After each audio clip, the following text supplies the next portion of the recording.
ದಾವಣಗೆರೆ ದಕ್ಷಿಣ ಉಪಚುನಾವಣೆ ಅಭ್ಯರ್ಥಿ ಆಯ್ಕೆ ಕಗ್ಗಂಟು. ಎಸ್ಎಸ್ ಮಲ್ಲಿಕಾರ್ಜುನ್ ವಿರುದ್ಧ ಸಿಡಿದೆದ್ದ ಅಬ್ದುಲ್ ಜಬ್ಬಾರ್. ಬಾಯಿ ಬಿಗಿ ಹಿಡಿದು ಮಾತನಾಡಲಿ ಎಂದು ಖಡಕ್ ವಾರ್ನಿಂಗ್. ದಾವಣಗೆರೆ ದಕ್ಷಿಣ ಉಪಚುನಾವಣೆಯ ಟಿಕೆಟ್ ಮುಸ್ಲಿಮರಿಗೆ ನೀಡಲೇಬೇಕು. ಇದರಲ್ಲಿ ಯಾವುದೇ ರಾಜಿ ಇಲ್ಲ. ಸಚಿವ ಜಮೀರ್ ಅಹಮದ್ ಖಾನ್ ಬಗ್ಗೆ ಎಸ್ಎಸ್ ಮಲ್ಲಿಕಾರ್ಜುನ್ ಕೇವಲವಾಗಿ ಮಾತನಾಡಿದ್ದಾರೆ.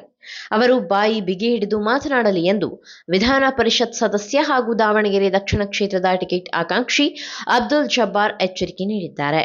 ಮಾಧ್ಯಮವೊಂದರ ಜೊತೆ ಮಾತನಾಡಿದ ಅಬ್ದುಲ್ ಜಬ್ಬಾರ್ ಎಸ್ಎಸ್ ಮಲ್ಲಿಕಾರ್ಜುನ್ ವಿರುದ್ಧ ನೇರ ಸಮರ ಸಾರಿದ್ದಾರೆ. ದಾವಣಗೆರೆ ದಕ್ಷಿಣದಲ್ಲಿ ಮುಸ್ಲಿಮರಿಗೆ ಟಿಕೆಟ್ ನೀಡಬೇಕು ಎನ್ನುವುದು 30ರಿಂದ 40 ವರ್ಷಗಳ ಬೇಡಿಕೆ. ಈ ಕ್ಷೇತ್ರದಲ್ಲಿ ಮುಸ್ಲಿಂ ಮತದಾರರ ಸಂಖ್ಯೆ ಹೆಚ್ಚಿದೆ. ಶಾಮನೂರು ಶಿವಶಂಕರಪ್ಪನವರು ಶಾಸಕರಾಗಿದ್ದ ಕಾರಣದಿಂದ ನಾವು ಯಾವುದೇ ಬೇಡಿಕೆ ಇಟ್ಟಿರಲಿಲ್ಲ. ಆ ಕ್ಷೇತ್ರದಲ್ಲಿ ಸುಮಾರು 80,000 ಮುಸ್ಲಿಂ ಮತದಾರರು ಇದ್ದಾರೆ.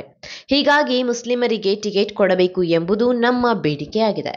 ನಮ್ಮ ಪಕ್ಷದಲ್ಲಿ ನ್ಯಾಯ ನೀತಿ ಇದೆ. ಒಂದು ಕುಟುಂಬಕ್ಕೆ ಎಷ್ಟು ಟಿಕೆಟ್ ಕೊಡಬೇಕು ಎನ್ನುವುದನ್ನು ಅವರು ಯೋಚನೆ ಮಾಡಬೇಕು.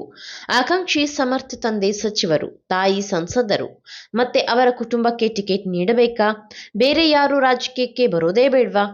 ಹಿಂದುಳಿದ ವರ್ಗದ ಜನರು ಅಲ್ಲಿದ್ದಾರೆ, ಅವರಿಗೆ ನೀಡಲಿ. ಪಂಚಮಸಾಲಿ ಲಿಂಗಾಯತರು, ಕುರುಬ, ನಾಯಕ ಸಮುದಾಯವು ಆ ಕ್ಷೇತ್ರದಲ್ಲಿದೆ, ಅವರಿಗೆ ಟಿಕೆಟ್ ನೀಡಲಿ. ಕೇವಲ ಒಂದು ಕುಟುಂಬಕ್ಕೆ ಮಾತ್ರ ಏಕೆ ಬೇಕೆಂದು ಪ್ರಶ್ನಿಸಿದ್ದಾರೆ. ದಾವಣಗೆರೆ ದಕ್ಷಿಣ ಇದೀಗ ರಾಜ್ಯದ ಗಮನ ಸೆಳೆಯುತ್ತಿದೆ. ಎಲ್ಲಾ ಕಡೆಯಲ್ಲಿ ಚರ್ಚೆ ಆಗುತ್ತಿದೆ. ಇದೇ ಸಂದರ್ಭದಲ್ಲಿ ಸಚಿವ ಜಮೀರ್ ಅಹಮದ್ ಖಾನ್ ಬಗ್ಗೆ ಸಚಿವರಾದ ಎಸ್ಎಸ್ ಮಲ್ಲಿಕಾರ್ಜುನ್ ಕೇವಲವಾಗಿ ಮಾತನಾಡಿದ್ದಾರೆ. ಜಮೀರ್ ಅಹಮದ್ ರಾಜ್ಯಾದ್ಯಂತ ಪ್ರವಾಸ ಮಾಡಿ ಪಕ್ಷ ಸಂಘಟನೆ ಮಾಡಿದ್ದಾರೆ. ಈ ಕಾರಣಕ್ಕಾಗಿ 140 ಕ್ಷೇತ್ರದಲ್ಲಿ ಗೆಲ್ಲಲು ಸಾಧ್ಯವಾಗಿದೆ.